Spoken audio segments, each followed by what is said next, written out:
Hello and welcome friends, मैं हूं Ravinder Manthan, founder and CEO of Selconic company. तो आज इस वीडियो में मैं आपको बताने वाला हूं कि जो नया inverter Galaxy 7G Pro launch हुआ है और जो सेल्कोनिक का सबसे ज़्यादा बिकने वाला गैलेक्सी 6G इन्वर्टर है, इन दोनों में डिफरेंस क्या है। अगर आप इन दोनों के बीच में कंफ्यूज हैं तो ये वीडियो देखने के बाद जो आपका कन्फ्यूज़न है वो कंप्लीट दूर हो जाएगा। तो दोस्तों, अगर आप इस चैनल पर नए हैं तो सबसे पहले इसको सब्सक्राइब कर लीजिए। अगर फेसबुक पर आप ये वीडियो देख रहे हैं तो चैनल को फॉलो कर लीजिए। तो चलिए बिना समय को गवाए स्टार्ट करते हैं आज का वीडियो।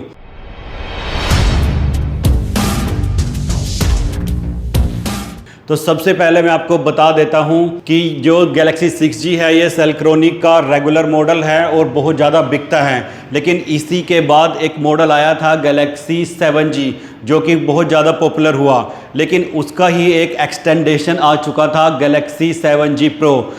इस वीडियो में मैं बात करने वाला हूं इन दोनों इन्वर्टर्स की। अगर आप इनमें कंफ्यूज हैं तो कौन सा इन्वर्टर आपको लेना चाहिए।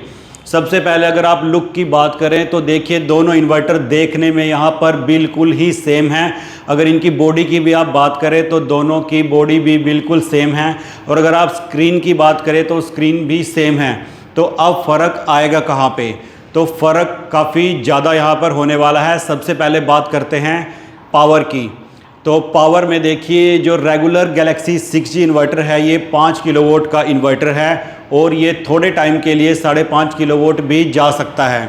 लेकिन वहीं गैलेक्सी 7G Pro काफ़ी दमदार फीचर के साथ आता है और ये भी 5 किलोवाट का इन्वर्टर है, लेकिन ये 6.5 किलोवाट तक जा सकता है। और 6 किलोवाट तो ये लगातार ही उठा सकता है, यानी कि इसको आप 6 किलोवाट का इन्वर्टर मानिए, लगातार 6 किलोवाट आप इसके ऊपर चला सकते हैं, कोई भी दिक्कत नहीं है।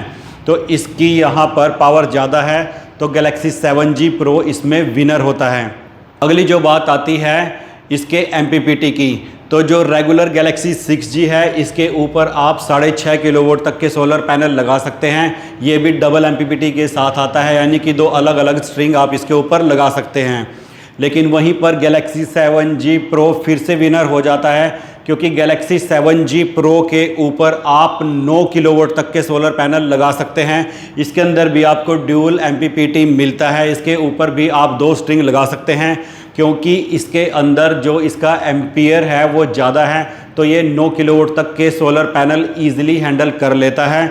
और उसका फ़ायदा आपको कहाँ पर मिलता है? जब आप ज़्यादा सोलर पैनल लगाते हैं तो आपको पता ही होगा कि जो सोलर पैनल हैं वो पूरी एफिशिएंसी से काम नहीं करते हैं, क्योंकि टेम्परेचर पूरे साल अप डाउन रहता है। धूप भी जो है वो कभी एंगल ऐसे रहता है, कभी धूप का एंगल ऐसे रहता है। तो जो सोलर पैनल है वो पूरी एफिशिएंसी पे काम नहीं कर पाते हैं। तो ज़्यादा सोलर पैनल लगाने से क्या होगा कि अगर पावर थोड़ी कम भी बनेगी तो तब भी इन्वर्टर के पास इनफ पावर होगी आपके घर का लोड चलाने के लिए। तो जितना ज़्यादा बड़ा MPPT उतना ही ज़्यादा कस्टमर के लिए अच्छा रहता है।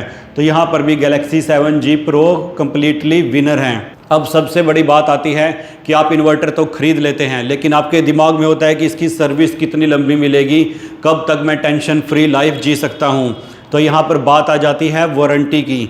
तो जो गैलेक्सी 6G है उसके अंदर आपको मिलती है रेगुलर 5 ईयर की वारंटी, जो कि बाज़ार में सबसे ज़्यादा है, और ये एक IP65 इन्वर्टर है। लेकिन यहाँ पर भी गैलेक्सी 7G Pro विनर है, क्योंकि गैलेक्सी 7G Pro की जो वारंटी है वो आती है 6 ईयर की, यानी कि 6 साल की वारंटी वाला इन्वर्टर आपको मार्केट में नहीं मिलेगा। तो यहाँ पर भी कंप्लीट गैलेक्सी 7G Pro ही जीत जाता है। अब ये थे इन दोनों के बीच में मेन डिफरेंसेस। तो दोस्तों, मेरे ख्याल से अब आपको पता चल गया होगा कि दोनों में फ़र्क क्या है, तो आप अपना डिसीजन आसानी से ले पाएंगे। कंपनी के पास दोनों ही मॉडल अवेलेबल हैं, कोई सा भी मॉडल आप खरीद सकते हैं। अगर आपको ये जानकारी पसंद आई है तो ज़्यादा से ज़्यादा इस वीडियो को आप शेयर कर दीजिए, क्योंकि जो भी हाइब्रिड सिस्टम में जाने के लिए इंटरेस्टेड हैं उनके पास ये वीडियो पहुँच सके। तो दोस्तों, जल्द ही मिलते हैं नेक्स्ट वीडियो में। Thank you very much.